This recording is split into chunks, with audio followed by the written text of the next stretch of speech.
दोस्तों आइए आपको मैं ग्रोथ के ऊपर एक छोटी सी स्टोरी बताता हूँ। जब मैं हिंदुस्तान लीवर में काम करता था तब मेरा एक टारगेट होता था और उस टारगेट को अचीव करने के लिए मुझे हमेशा कोई ना कोई स्ट्रैटेजी लगानी ही पड़ती थी। और दोस्तों, जो मैं तरीका लगाता था ग्रोथ को लाने के लिए पहले साल में, ये जरूरी नहीं था कि वो स्ट्रैटेजी, वो तरीका सेकेंड ईयर में भी काम करे। तो आप समझ लो कि अगर मैंने 5 साल हिंदुस्तान लीवर में बिताए हैं तो हर एक साल में मैंने कुछ ना कुछ अलग, कुछ ना कुछ नया किया है और उस नए को करने के कारण ही मुझे ग्रोथ मिला है। और दोस्तों, इसमें एक और बात ये होती है कि जब भी हम कोई स्ट्रैटेजी या कोई तरीका ढूंढते हैं ग्रोथ निकालने का, तो उसका एक लिमिट होता है। जब आप उस लिमिट तक पहुंच जाते हो, उसके बाद उस तरीके से ग्रोथ लाना बहुत तकलीफ वाला काम होता है। तो जो बात मैं आपको कहना चाहता हूं वो ये है कि जब भी हम स्केल अप के ऊपर बात करेंगे, जब भी हम ग्रोथ के ऊपर बात करेंगे, तो हमें नया तरीका हमेशा ढूंढना पड़ता है। और याद रखिए, अगर आपके ऑर्गेनाइजेशन में ऐसे लोग हैं जो नए तरीके से अधीन हैं, उन्हें नए तरीके में काम करना पसंद नहीं है, वो सिर्फ वही कर सकते हैं जो वो रेगुलरली करते हैं, तो याद रखिए आपकी कंपनी वही रह जाएगी जहां पर थी। अगर आपको ग्रोथ लाना है तो आपके कंपनी के अंदर ऐसे लोग होने चाहिए जो नया काम कर सकते हैं, जो नए से डरते नहीं हैं। ये लड़के, ये लोग आपको तकलीफ देंगे। क्यों? क्योंकि वो नया नया काम करेंगे और जब नया काम हम करते हैं ना, तो हमें पता नहीं है कि रिजल्ट क्या आने वाला है, लेकिन आप इसे रोक भी नहीं सकते क्योंकि ग्रोथ जो है ना, वो नया काम करने से ही आता है। तो आपको करना क्या है? As a good founder, as a good entrepreneur, आपको उस इंसान को नियंत्रण में रखना है, उसको बताना है कहां उसे रुकना है और उसको बताना है कहां उसे तेजी से चलना है। और ऐसा करते करते आप उस नए स्ट्रैटेजी को ढूंढ लेंगे जिससे आपको ग्रोथ मिलेगा। तो आइए स्केलिंग अप के ऊपर कुछ और डिस्कस करते हैं आज के इस एपिसोड में।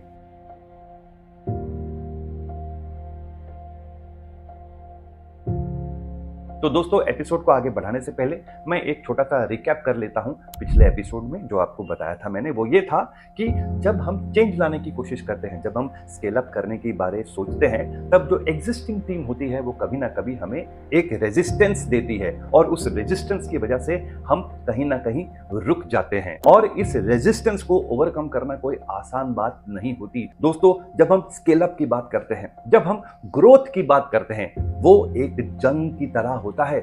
आपने अगर एक छोटी सी चूक कर दी तो आपका पूरा बिजनेस फेल हो सकता है। इसलिए सोच समझ के हर एक कदम को उठाना चाहिए। तो जैसा मैंने आपको पहले कहा कि क्या हमें अपनी पुरानी टीम को निकाल देना चाहिए जो हमें रिजल्ट नहीं दे रही, या हमें यह करना चाहिए कि भाई सारे नए लोगों को रखना चाहिए ताकि हम वो चीज कर सके जो हमने प्लान किया है।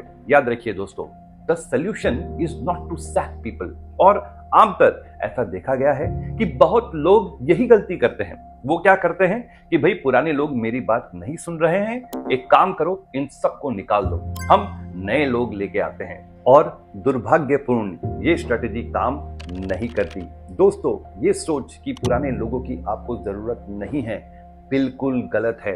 दोस्तों, आपको पुराने लोग चाहिए। क्यों चाहिए? क्योंकि वो आपके कंपनी को बहुत अच्छी तरह समझते हैं, वो जानते हैं कि आपकी कंपनी का फंक्शन किस तरह होता है। तो आप उन्हें कभी भी डिस्कार्ड मत करिए। आपको करना क्या है? आपको उनको पहले कॉन्फिडेंस में लेना है, उनको ये कहना है ये चेंज जो है आप ये प्रगति के लिए ला रहे हैं। जब कंपनी आगे बढ़ेगी तब एम्प्लॉइज भी आगे बढ़ेंगे। इसके बाद आपको उन लोगों को ट्रेनिंग भी देनी चाहिए, क्योंकि जब वो ट्रेन होते हैं तब वो और सक्षम हो जाते हैं। और समय समय पे आपको उनको बताना चाहिए कि ये जो ग्रोथ है ना, ये ग्रोथ सबकी भलाई के लिए हो रहा है। और जो लोग आपकी बात सुनते हैं और जो लोग के अंदर वो प्रेरणा आती है कि भाई उन्हें कंपनी के साथ जुड़ा रहना चाहिए, आप उन्हें रखिए। लेकिन अगर यहाँ पर आपको कुछ ऐसे लोग मिलते हैं जो बिल्कुल चेंज के अगेंस्ट है, जो बिल्कुल ये नहीं चाहते कि कंपनी का स्केल अप हो, क्योंकि अगर वो स्केल अप होगा तो उन्हें एक्स्ट्रा वर्क करना पड़ेगा,